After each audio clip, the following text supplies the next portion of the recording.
आगरा में अंतर्राष्ट्रीय एमएसएमई दिवस पर आयोजित सेमिनार में हुए 3 सत्रों में विशेषज्ञों ने एमएसएमई की नीतियों, जीएसटी और एआई पर जानकारी दी। आईसीएआई आगरा शाखा और लघु उद्योग भारती के संयुक्त आयोजन में बड़ी संख्या में व्यापारी और कारोबारी बंधु मौजूद रहे।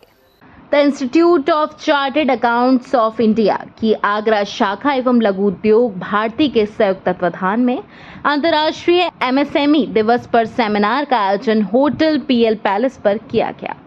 कार्यक्रम का शुभारंभ मुख्य अतिथि उत्तर प्रदेश लघु उद्योग निगम लिमिटेड के अध्यक्ष Rakesh Garg, additional commissioner grade 1 SGST Prakash Gandhi, Laghu Udyog Bharti के अध्यक्ष विजय गुप्ता, सचिव राजीव बंसल, कोषाध्यक्ष संजीव जैन, सीए आगरा शाखा अध्यक्ष सीए गौरव सिंघल, सचिव सीए अंकित मित्तल, कोषाध्यक्ष सीए करण पंजवानी और सिकासा अध्यक्ष सीए आयुष गर्ग ने दीप प्रज्वलित कर किया।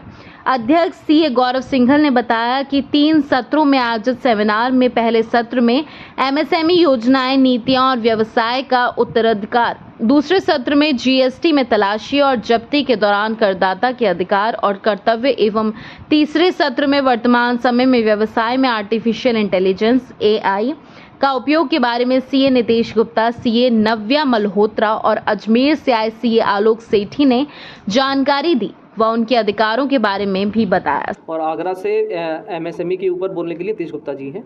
ये आज का कार्यक्रम है। व्यापारियों को किस तरह से लाभ पहुंचाती है एमएसएमई? एमएसएमई की जो तमाम स्कीम्स हैं उसके अंदर जो सब्सिडीज़ वगैरह मिलती हैं और जो लोन्स, जो नए नए रोज़गार करने के लिए जो फैक्ट्रीज़ का जो इस्टेब्लिशमेंट होता है उसके लिए सरकार, उत्तर प्रदेश सरकार द्वारा या केंद्र सरकार द्वारा विभिन्न स्कीम्स दी जाती हैं ताकि उनको प्रोत्साहन मिल सके। उस तरह की स्कीम्स को हम क्या क्या फॉर्मेलिटीज़ हैं वो पूरी करके एक चर्चा चार्टर्ड अकाउंटेंट्स और उद्योगों के बीच में हो रही है, उसकी सब आज जानकारी दी जाए। तो ये 3 कारण से है। एमएसएमई हर छोटी छोटी जगह होता है और वह रोज़गार ज़्यादा देता है।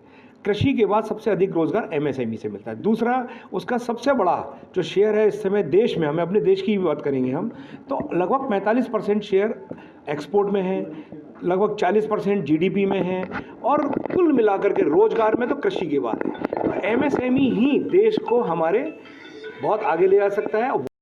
राज्य मंत्री हैं वो हमारे समक्ष हैं और अलग अलग एसोसिएशन से हमने अलग अलग लोगों को बुला रखा है ताकि एमएसएमई के जो लाभ हैं, जो फ़ायदे हैं, जो स्कीम्स हैं वो एक्चुअली में उन एसोसिएशन तक पहुंच सके।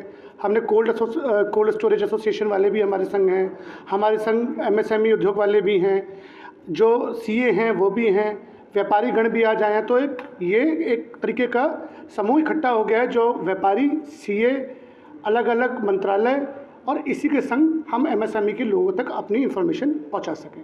हम इसको एक संयुक्त रूप से मनाएं और इसको सीए एसोसिएशन के साथ मनाने का हमारा एक बहुत बड़ा कारण ये था कि सीए ही एक वो प्रोफेशनल होते हैं जो किसी भी उद्यम के साथ या किसी छोटे उद्योग या बड़े उद्योग के साथ निरंतर उसके साथ एक यात्रा चलते हुए उसको प्रोत्साहन करते हुए काम करते हैं। और सीए एक ऐसा प्रोफेशनल होता है या सीए एडवोकेट जो भी हमारे साथ कार्य करते हैं, वो हमेशा ये प्रयास करते हैं कि उद्यमी होने के नाते एक उनका जो भी क्लाइंट है वो निरंतर आगे बढ़े। वो आगे बढ़ेगा तो निश्चित रूप से सीएस भी आगे बढ़ेंगे। तो ये उसके कोऑर्डिनेशन का ही लैंडमार्क कार्यक्रम है जो हम लोग और उसके साथ बना रहे हैं। निश्चित रूप से हमारा देश समृद्धशाली होगा, ऐसी हमारी शुभकामनाएं। Thank you.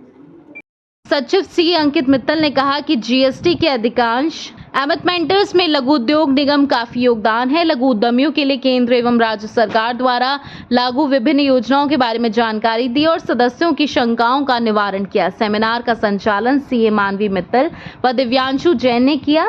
धन्यवाद साक्षी जैन ने दिया। इस अवसर पर उपाध्यक्ष सौरभ नारायण सक्सेना, सचिन बुबना आदि मौजूद रहे।